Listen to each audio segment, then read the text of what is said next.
அனைவருக்கும் வணக்கம். மகர ராசிக்காரர்களுக்கு நீங்கள் நினைப்பதை காட்டிலும் அடுத்த ஒரு மாத காலம் மே மாதத்தில் குரு பகவான் உச்சம் பெறக்கூடிய வேளையில் மிகப்பெரிய சம்பவம் ஒன்று மே மாதத்தில் நடக்கப் போகிறது. யார் நினைத்தாலும் தடுக்க முடியாது என்று சொல்லக்கூடிய வகையில் தகரமும் தங்கமாக மாறக்கூடிய அற்புதமான தருணமாக இந்த வேலை அமைவதால் நீங்கள் நினைப்பதை காட்டிலும் மிக சிறப்பான நல்ல மாறுதல்களையும் முன்னேற்ற வாய்ப்புகளையும் உறுதியாக சந்திப்பதோடு மட்டுமல்லாது ஒரு முடிவு உங்களுடைய வாழ்க்கையை மாற்றும் நேரம் என்று சொல்லக்கூடிய வகையில் மகர ராசிக்காரர்களுக்கு அமைய போகிறது. பெருவாரியான கிரகநிலைகள் இந்த தருணத்தில் மிக சாதகமான சிறப்பான வாய்ப்புகளையும் நன்மை நிறைந்த அமைப்பில் வலம் வருவதால் உறுதியாகவே மகர ராசிக்காரர்களுக்கு நினைப்பதை விட சிறப்பான மாற்றங்கள் நடைபெறும். இது 100 அல்ல 500% உறுதியாகவே நடந்தே தீரும் என்று சொல்லக்கூடிய வகையில் சிறப்பான வாய்ப்புகளும் சந்தர்ப்பங்களும் நிச்சயமாக உங்களை தேடி வருகிறது. சரியாக பயன்படுத்திக் கொள்ளுங்கள். மகர ராசிக்காரர்கள் தவறவிட்டு விட வேண்டாம். அடுத்தடுத்து சிறப்பான வாய்ப்புகள் உங்களை தேடி உறுதியாகவே வருகிறது.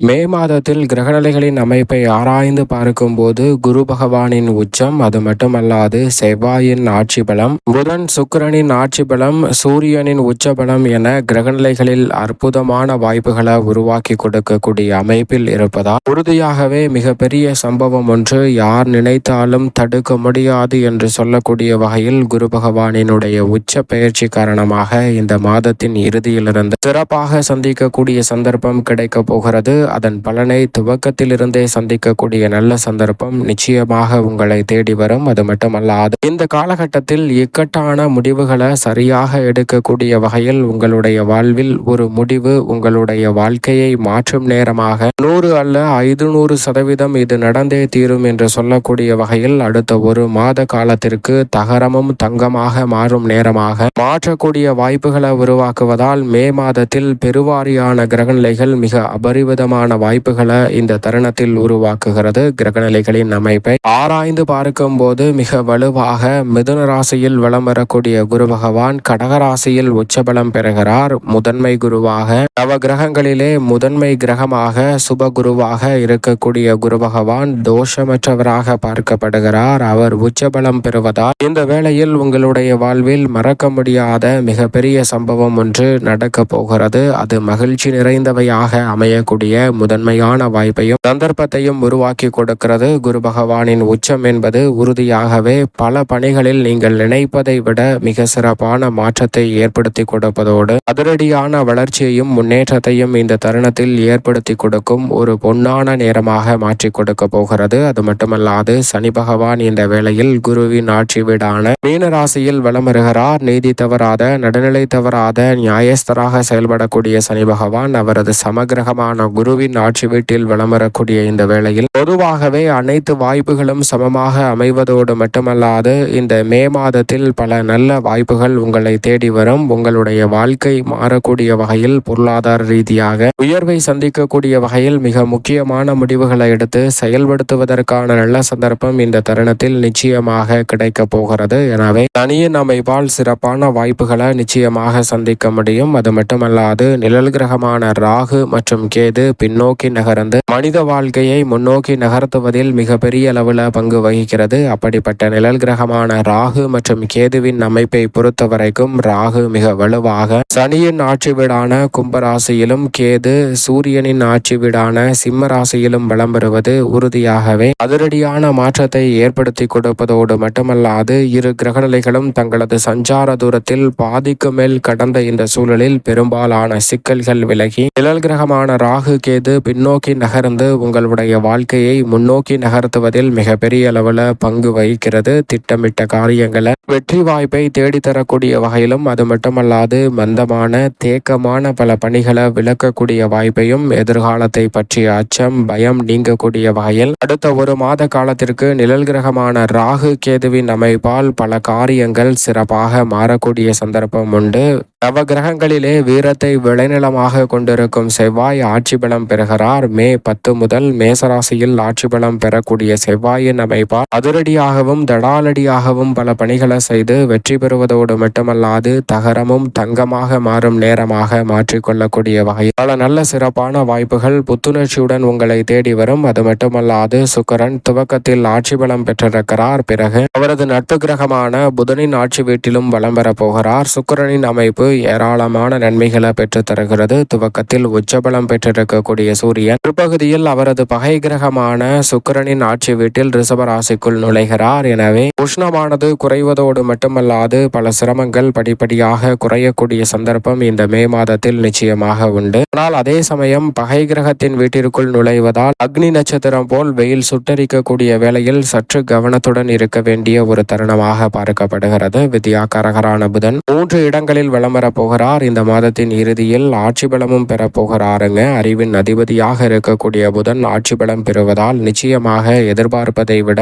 சிறப்பான மாற்றங்கள் உங்களை தேடி வரப்போகிறது. அதோடு மட்டுமல்லாது சந்திரன் 12 இடங்களிலுமே மாறி மாறி விளம்பர போகிறார். வளர்புரை சந்திரனாக விளம்பரும் போது வளர்ச்சியை நிறைவாக ஏற்படுத்தி கொடுக்கக்கூடிய அமைப்பை உருவாக்குவார். சரியாக பயன்படுத்திக் கொள்ளுங்கள். இந்த மே மாதத்தின் துவக்கத்திலிருந்து மிகப்பெரிய அளவில் முக்கியமான சம்பவங்கள் உள்ளிட்ட பல அதிரடியான மாற்றங்களை உங்களுடைய வாழ்க்கை மாறும் நேரமாக மாற்றி கொடுக்க போகிறது. உதாரணமாக ஒரு கதை ஒன்றை பார்க்கலாம். ஒரு மிகப்பெரிய ஐடி நிறுவனமானது இருக்கிறது. அது கம்ப்யூட்டரில் முழுக்க முழுக்க இயங்கக்கூடிய நிறுவனமாக இருக்கக்கூடிய வேளையில் அதில் பல நபர்கள் வேலை பார்க்கிறார்கள். உயர்மட்டத்திலிருந்து கீழ்மட்டம் வரை பல நபர்கள் வேலை பார்க்கக்கூடிய வேளையில் அந்த அடித்தட்டு வேளையில் அந்த ஐடி கம்பெனி முழுவதையும் சுத்தம் செய்யக்கூடிய ஒரு வேளையில் ஒரு நபர் இருக்கிறார். அவருக்கு இந்த வேலையில் தொடர்வதற்கு ஒரு கேள்வி ஒன்று எழுப்பப்படுகிறது. அது என்னவென்றால், உனக்கு இமெயில் ஐடி இருக்கிறதா? இனி தகவல் எல்லாமே இமெயில் ஐடியில் மட்டும்தான் பரிமாறப்படும். உன்னுடைய இமெயில் ஐடியை கொடு என்று அவனிடம் கேட்க, அவனோ நான் இதை சுத்தம் செய்பவன், எனக்கு இமெயில் ஐடியும் கிடையாது, ஒன்றும் கிடையாது என்று சொல்லிவிடுகிறான். உடனே அவன் அந்த வேலையிலிருந்து விரட்டி அடிக்கப்படுகிறாருங்க. அவருக்கு அந்த வேலையானது பறிபோகக்கூடிய ஒரு சூழல் ஏற்படுகிறது. அப்படி வேலை பறிபோனவுடன் அந்த நபர் கலங்கி போகவில்லை. அடுத்து நாம் என்ன செய்யலாம் என்று யோசிக்கிறார். அப்படி யோசிக்கும் போதுதான் வெளியில் வியாபாரத்தை பார்க்கிறார். தரைக்கடை ஒன்றை பார்க்கும் போது அதில் இருக்கக்கூடிய ஆனந்தத்தையும் அந்த தரைக்கடை வியாபாரி சுயமாக மட்டுமல்லாது சுதந்திரமாக செயல்படுவதை கண்டு மகிழ்ச்சி அடைந்த அந்த நபர் ஒரு தரைக்கடை போன்ற ஒன்றை துவங்குகிறார். அதை தொடர்ந்து அந்த கடையை விரிவாக்கம் செய்து வாடகை கட்டிடத்திற்கு மாற்றுகிறார். அதற்கு பிறகு அந்த கடையை மிகப்பெரிய அளவுல விரிவாக்கம் செய்வதோடு ஒரு சூப்பர் மாலாக அந்த கடையை மாற்றுகிறாருங்க. அதற்கு பிறகு மிகப்பெரிய அளவுல பசார் போன்ற ஒரு கடை அமைப்பை, ஒரு காம்ப்ளெக்ஸை, ஷாப்பிங் காம்ப்ளெக்ஸையே திறந்து விடுகிறார் அந்த நபர். அவருக்கு ஏராளமான வருமானம் வந்து கொண்டிருக்கிறது. அப்போது அவரை சந்திக்க வங்கி அதிகாரி ஒருவர் வருகிறார். உங்களுடைய கணக்கு வழக்கில் ஏராளமான பணப்புழக்கம் இருக்கிறது. அந்த பண புழக்கத்தை நீங்கள் தெரிந்து கொள்வதற்கு உங்கள் இமெயில் ஐடியை கொடுத்தால் அதை நான் பேங்க் அக்கவுண்டோடு இணைத்து விடுவேன். நீங்கள் அதை உங்களது இமெயில் ஐடியில் டவுன்லோட் செய்து பார்த்து கொள்ளலாம் என்று அந்த நபரிடம் வந்து பேங்க் அதிகாரி இமெயில் ஐடி கேட்க, அப்போது அவர் சொல்கிறார், எனக்கு இமெயில் ஐடியே இல்லை, வங்கி கணக்கு புத்தகமே போதும் என்று சொல்லிவிடுகிறாருங்க. அப்போது அந்த பேங்க் அதிகாரி, இமெயில் ஐடி இல்லாதபையே இவ்வளவு வளர்ச்சி பெற்றிருக்கிறீர்களே, இமெயில் ஐடி இருந்தால் எவ்வளவு பெரிய வளர்ச்சி அடைந்திருப்பீர்கள் என்று கேட்க, இமெயில் ஐடி இருந்திருந்தால் ஒரு மிகப்பெரிய ஐடி நிறுவனத்தில் கடைநிலை ஊழியராக சுத்தம் செய்து கொண்டிருந்திருப்பேன் என்று சொல்கிறாருங்க. இது போன்றுதான் நம்மளுடைய வாழ்வில் சில நேரங்களில் சாதகமற்ற சூழல் உருவாகினாலும் அதிலிருந்து மீண்டு வரக்கூடிய வகையில் கிரகநிலைகளின் அமைப்பு சாதகமாக இருக்கிறது. குருவின் உச்சம், சூரியனின் உச்சம் என பல கிரகநிலைகள் இந்த மாதத்தில் நீங்கள் நினைப்பதை விட சிறப்பான சந்தர்ப்பத்தை உருவாக்கி கொடுப்பதால் மிகப்பெரிய சம்பவம் ஒன்று உங்களது வாழ்க்கையை திருப்பி போடக்கூடிய அளவிற்கு மாறும் என்று சொல்லக்கூடிய அளவிற்கு சிறப்பான வாய்ப்புகளை உருவாக்கி கொடுப்பதோடு மட்டுமல்லாது குரு உச்சம் பெறும் நேரமாக இருப்பதால் தகரமும் தங்கமாக மாறும் அற்புதமான தருணமாக அமைகிறது. சரியாக இந்த வேலையை தவறவிடாமல் பயன்படுத்திக் கொள்ளுங்கள்.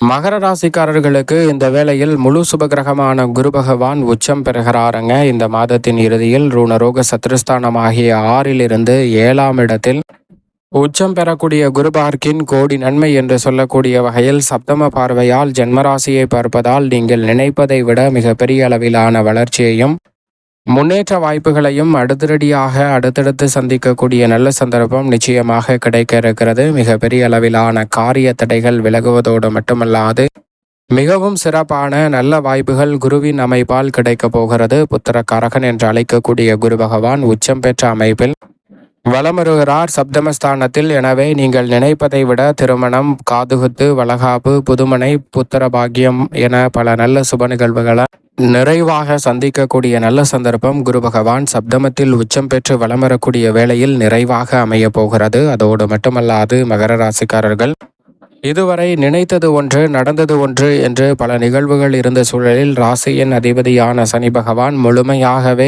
தைரியஸ்தானத்தில் திருக்கணிதத்தின்படி பார்த்தாலும் பாக்கியத்தின்படி பார்த்தாலும் முழுமையாகவே வெற்றிக்கு உரித்தான 3ஆம் இடத்தில் விளம்பருவதால் தடைதாமதம், சிக்கல், சிரமம் அனைத்துமே நீங்கி மிக சிறப்பான வளர்ச்சியையும் முன்னேற்றத்தையும் இந்த தருணத்தில் ஏற்படுத்தி கொடுக்கக்கூடிய வலுவான அமைப்பில் விளம்பருகிறாருங்க. ராசியின் அதிபதியான சனியின் அமைப்பு உத்தியோகம், தொழில் ரீதியான பணிகளில் சிறப்பான வளர்ச்சியை ஏற்படுத்தி கொடுக்கிறது. மந்தமாகவும் தேக்க நிலையில் இருந்த பல விஷயங்களில் சிறப்பான மாறுதல் இந்த தருணத்தில் நிச்சயம் நிறைவாக கிடைக்கப் போகிறது. அதோடு மட்டுமல்லாது நிழல் கிரகமான ராகு மற்றும் கேதுவின் அமைப்பை பொறுத்த வரைக்கும் அஷ்டமத்தில் கேது இருந்தாலும் தனஸ்தானத்தில் ராகு இருந்தாலும் பல சிக்கல்கள் இந்த தருணத்தில் உறுதியாகவே விலகுகிறது.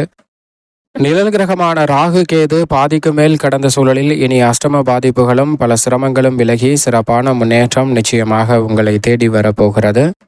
சனியுடன் இணைந்து தைரியஸ்தானத்தில் வலம் வரக்கூடிய செவ்வாய் 10ஆம் தேதி முதல் சனியை விட்டு விலகுகிறாருங்க. ராசியின் உச்ச அதிபதியாக இருக்கக்கூடிய செவ்வாயும் ராசியின் அதிபதியும் இணைந்து வலம் வந்த சூழல் அதிரடியான மாற்றத்தை ஏற்படுத்தி கொடுக்கிறது. எனவே நீங்கள் எதிர்பார்ப்பதை விட இந்த தருணத்தில் பல மாற்றங்கள் உண்டு. 4 மற்றும் 11ஆம் இடத்தின் அதிபதியாக இருக்கக்கூடிய செவ்வாய் 4இல் ஆட்சி பலம் பெறுவதால் நீங்கள் எதிர்பார்க்கக்கூடிய நல்ல சுப நிகழ்வுகள் இந்த தருணத்தில் சிறப்பாக கைகூடும். லாபம் அதிகரிக்கும்.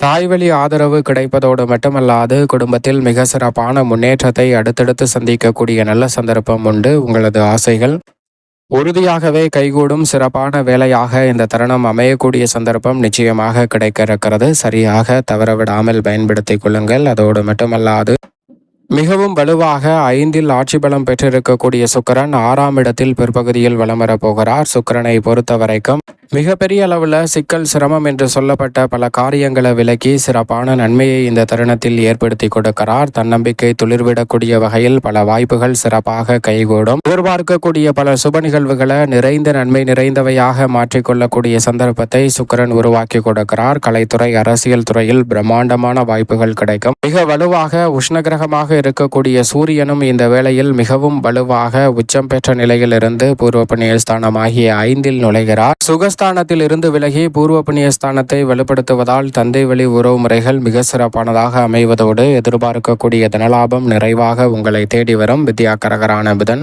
4, 5, 6 ஆகிய இடங்களை வலுப்படுத்துவதோடு மட்டுமல்லாது இறுதியில் ஆட்சி பலம் பெறுவதால் நீங்கள் எதிர்பார்ப்பதை காட்டிலும் பல நல்ல பணிகளை சுமாட்டாகவும் சிறப்பாகவும் செய்து முடிக்கக்கூடிய நல்ல சந்தர்ப்பம் இந்த வேளையில் நிச்சயமாக உண்டு. மேலும் இந்த தருணத்தை சாதகமாக மாற்றிக்கொள்ள நிச்சயம் மகர ராசிக்காரர்கள் வாரத்தில் செவ்வாய்க்கிழமை விரதமிருந்து அருகாமையில் உள்ள முருகப்பெருமான் சன்னதி சென்று தீபம் ஏற்றி வழிபாடு செய்யுங்கள். மிக சிறப்பான வளர்ச்சியும் முன்னேற்ற வாய்ப்புகளும் தடையில்லாமல் உங்களை தேடி உறுதியாகவே வரும்.